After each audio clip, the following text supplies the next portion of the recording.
वक्त था जब देश में बार बार खबरें आती थी, मीडिया में हेडलाइन हुआ करती थी, सरहद की स्थिति के संबंध में बयान आते थे। गोला बारूद नहीं है, बुलेट प्रूफ जैकेट नहीं है, बर्फ के बीच खड़ा है, बर्फ में खड़े रहने के लिए जूते चाहिए, जूते तक नहीं उसके पास।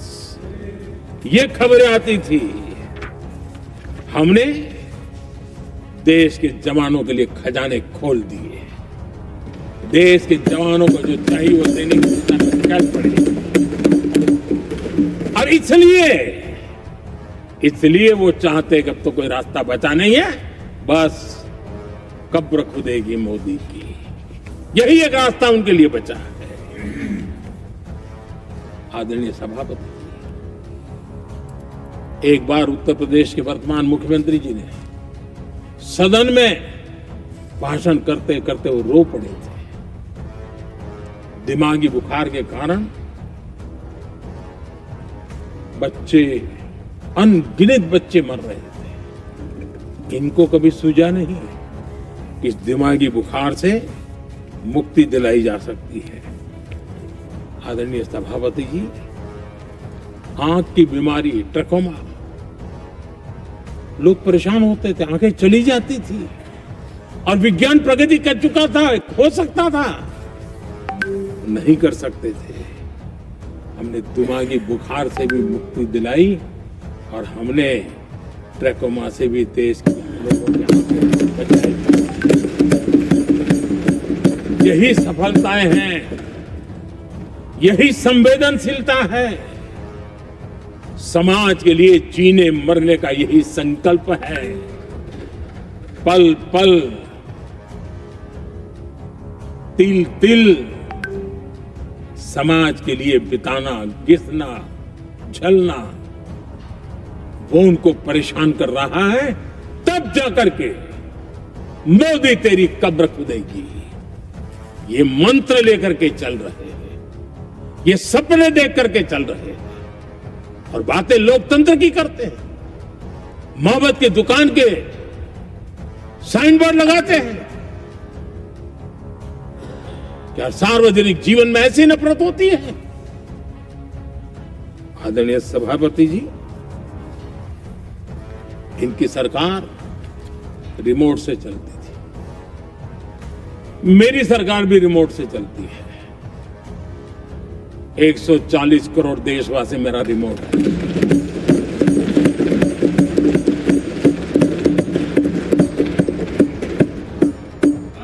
एक 140 करोड़ देशवासियों के सपने, 140 करोड़ देशवासियों की आकांक्षाएं, देश के नौजवानों के संकल्प,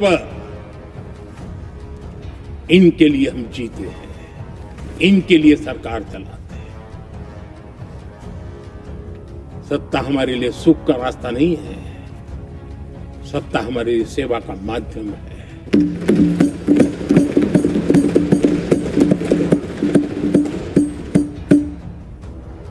'मुद्रा योजना' लाखों करोड़ों की मदद करी, स्वरोजगार को बल दिया। कांग्रेस ने कभी स्टार्टअप कल्चर को प्रमोट ही नहीं किया। कुछ सैकड़ों में स्टार्टअप बेचारे अपने, उनको पता भी नहीं था। और इनका तो हाल ये है आदरणीय सभापति जी, अपने घर के स्टार्टअप को भी वो लिफ्ट नहीं कर पा रहे।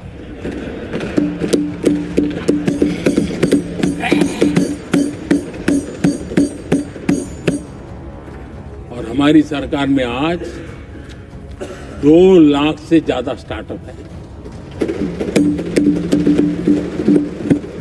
और जब सफलता एक के बाद एक जन सामान्य के दिलों को जीतती है ना, तब जाकर के उनके पास एक ही रास्ता बचा है, मोदी तेरी कब्र खुदेगी।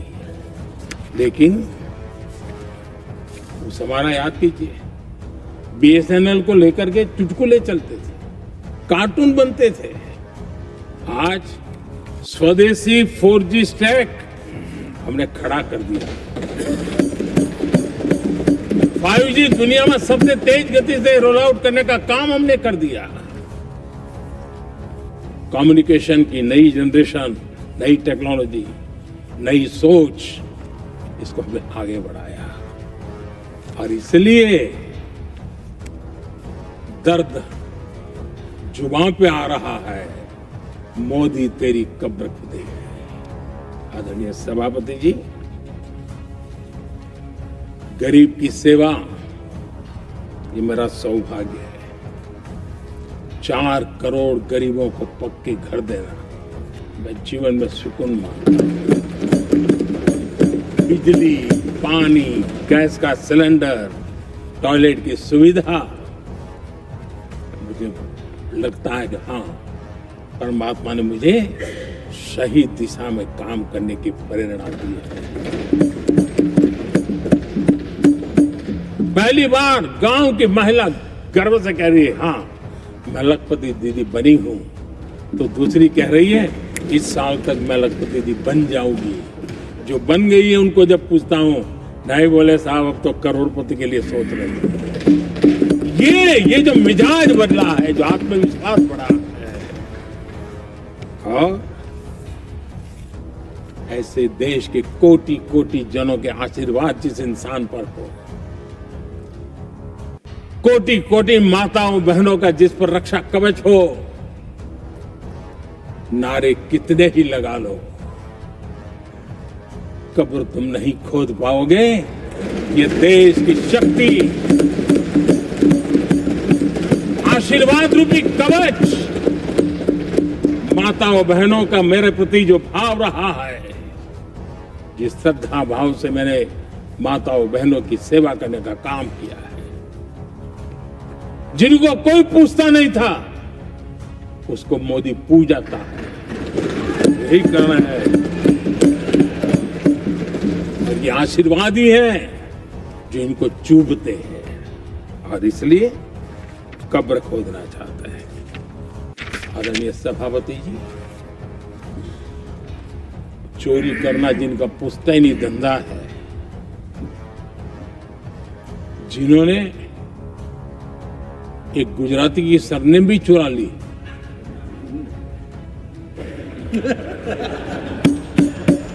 महात्मा गांधी की सरनेम चुरा ली, ये लोग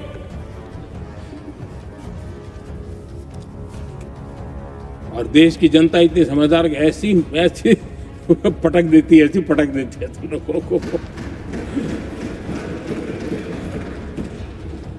आदरणीय सभापति जी, हम एक विकसित भारत का सपना लेकर चाहिए, और आज वो सपना देश के लोगों की ऊर्जा के कारण संकल्प में बदल चुका है। आज कहीं पर भी जाइए, हर कोई ये कहता है कि 2047 तक विकसित भारत होना है, और मैं हैरान हूं, कुछ हमारे साथी सदन में इतने निराशावादी, इतने जमीन से कटे हुए लोग, बदलती हुई दुनिया से अनभिज्ञ लोग, पता नहीं क्या बोल रहे हैं। वो कहते हैं हम मोदी ये भी 2047 की क्या बोल रहा है, 2047 किसने देगा है? हमारे देश के लिए, आजादी के लिए जो लड़ते थे, जो फांसी के तक पे चढ़ जाते थे, जो लाठियां खाते थे, गोलियां खाते थे, जो काला पानी की सजा के लिए अंडमान निकोबार की सेल्यूलर जेल में जिंदगी बिता देते थे, लक्षावधि नौजवान अपने पढ़ाई का, भविष्य का सोचे बिना, कोई परवाह किए बिना सिर्फ देश के लिए सोचने के लिए निकल पड़े थे। क्या उन्होंने कभी ये सोचा होता कि यार हमारे कालखंड में तो आजादी मिलेगी नहीं, कि मैं क्यों करूं? तो क्या देश कभी आजाद होता? ये इतने निराशावादी लोग हैं कि जब मैं डिजिटल इंडिया की बात करता था, मैं फिर कांग्रेस के समय एक व्यंग चला करता था, और आमतौर पर गायब है, और सीरियस नेचर की चर्चा में भी आता था, हंसी मजाक में भी आता था।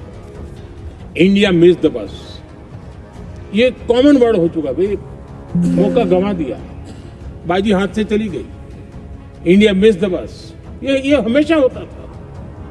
आदरणीय सभापति जी, आज भारत कोई बस मिस नहीं कर रहा है, आज भारत काफिले का नेतृत्व कर रहा है।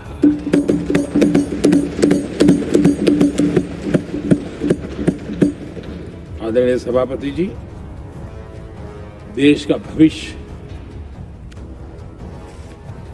उज्जवल बनाना है, वर्तमान भी उज्जवल बनाने के लिए अविरत कार्य करना होता है। हम विकसित भारत के सपने के लाइट में 5 वर्ष की योजना बनाते हैं और हर वर्ष का बजट बनाते हैं और हम दिशा तय करके चलते हैं, क्योंकि हमारे लिए अगला चुनावी लक्ष्य नहीं होता है, हमारा लक्ष्य है 2047 विकसित। अरे चुनाव तो आएंगे जाएंगे, मेरा देश अजरा अमर रहने वाला है और हम देश की युवा पीढ़ी के हाथ में समृद्ध हिंदुस्तान देने का सपना लेकर के चलेंगे। जिन बच्चे जो आज जो घर में बालक है ना, उनको भी मैं देख करके सोचता हूं कि मैं इसके हाथ में ऐसा हिंदुस्तान दे करके जाऊं ताकि हमें अपने काम का संतोष हो। 2047 क्यों, 2047 क्यों, ये बातें करते हैं। आदरणीय सभापति जी, आज जिस प्रकार से हम इनिशिएटिव लिए, चाहे स्पेस हो, साइंस हो, टेक्नोलॉजी हो, समंदर की गहराई हो, जल थल नभ अंतरिक्ष, हर क्षेत्र में नए संकल्प, नई ऊर्जा, नए कदम और नई सिद्धियों को लेकर के देश आज आगे बढ़ रहा है।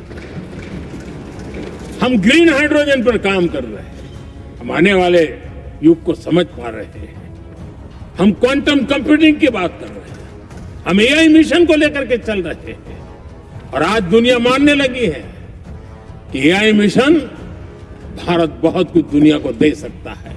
ये विश्वास आज दुनिया में बना है।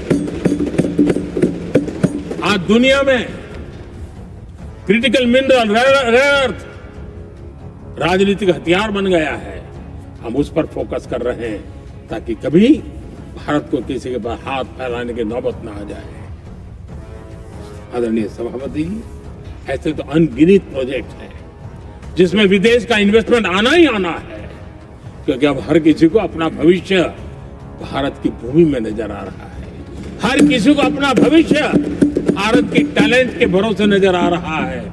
हर किसी को भविष्य भारत के उज्जवल भविष्य के साथ खुद के उज्जवल भविष्य को जोड़ करके दिखता है। और इसलिए दुनिया आज भारत विकसित भारत की बात हम क्यों कर रहे हैं, जिनके दिमाग में नहीं पड़ता है, दुनिया को समझ आ रहा है कि भारत ने सही दिशा पकड़ी है। चलो अब चर्चा वहां चल रही है कहीं हम बस न चुक जाए। कल तक चर्चा चलती थी इंडिया बस मिस करता है, अब दुनिया को लगता है अब हम लेट न हो जाए, वहां आने की स्पर्धा चल रही है। आदरणीय सभापति जी, आने वाला समय भारत के लिए अवसरों से भरा हुआ है, भारत के नौजवानों के लिए अवसरों से भरा हुआ है। भारत के उज्जवल भविष्य के लिए मैं पूरी संभावनाएं रेखांकित कर सकता हूं, मैं देख सकता हूं और उसके दिशा में नीतियां बनाकर हम आगे चल रहे हैं। हम इसको और मैं चाहता हूं, मेरे देशवासियों को निमंत्रण देता हूं और मैं देशवासियों को आज सदन से भी कहना चाहूंगा, मैंने मन की बात में भी इसका उल्लेख किया था, मैं यहां पर सभी माननीय सांसदों से भी कहूंगा कि आप भी अपने अपने क्षेत्र में ऐसे लोगों को बताइए। जब दुनिया भर में इतने अवसर पैदा हुए हैं, उसको स्थायित्व तब मिलता है जब हम उत्तम प्रकार की चीजों को लेकर के जाएं, हम क्वालिटी को कॉम्प्रोमाइज न करें। मुनाफा कम क्यों न हो, लेकिन क्वालिटी को हम निरंतर उत्तम करते जाएंगे। इनोवेशन करना पड़ेगा, करेंगे, रिसर्च करना पड़ेगा, करेंगे, प्रोडक्ट में मटेरियल बदलना पड़े तो बदलेंगे, लेकिन हम दुनिया में क्वालिटी की दृष्टि से उत्तम हो, तब जाकर के जो आज राजनीतिक दृष्टि से जो निर्णय होते हैं उसका बेनिफिट लेने के लिए हमने पीछे नहीं रहना चाहिए। मेरे देशवासियों से मैं आज यही आग्रह करूंगा कि आप क्वालिटी के विषय में मेरा साथ दीजिए, क्वालिटी में कॉम्प्रोमाइज ना करिए। आप देखिए, दुनिया सिर्फ और सिर्फ made in India, made in Bharat, made in India, made in Bharat, इसके लिए गीत गाने लग जाएगी। आदरणीय सभापति जी, मैं कांग्रेस के मित्रों का भी आज आभार व्यक्त करता हूं कि कम से कम मुझे, उनको पता था, पहले प्रयोग कर चुके थे। पिछले 10 साल में मुझे 5-6 बार इस प्रकार से बोलने से रोका गया, क्योंकि उनको मालूम था एक बार शुरू होता हो तो रुकता नहीं। और मैंने कहा था एक बार एक अकेला, तो अब अनुभव से सीख गए कि इसमें कोई दाल गलने वाली नहीं है, तो समझदारी से काम लिया और ऐसी समझ उनको निरंतर मिलती रहे, ये भी मैं प्रार्थना करता रहूंगा। आदरणीय सभापति जी, मैं राष्ट्रपति जी के उद्बोधन में योगदान देने वाले सभी सांसदों का भी आभार व्यक्त करता हूं। जो भी उत्तम विचार यहाँ प्राप्त हुए हैं, उत्तम विचार देश की प्रगति में जरूर काम आएंगे, ऐसा मैं विश्वास देता हूं। और आदरणीय राष्ट्रपति जी का इस संबोधन के लिए मैं हृदय से आभार व्यक्त करते हुए मेरी वाणी को विराम देता हूं। बहुत बहुत धन्यवाद।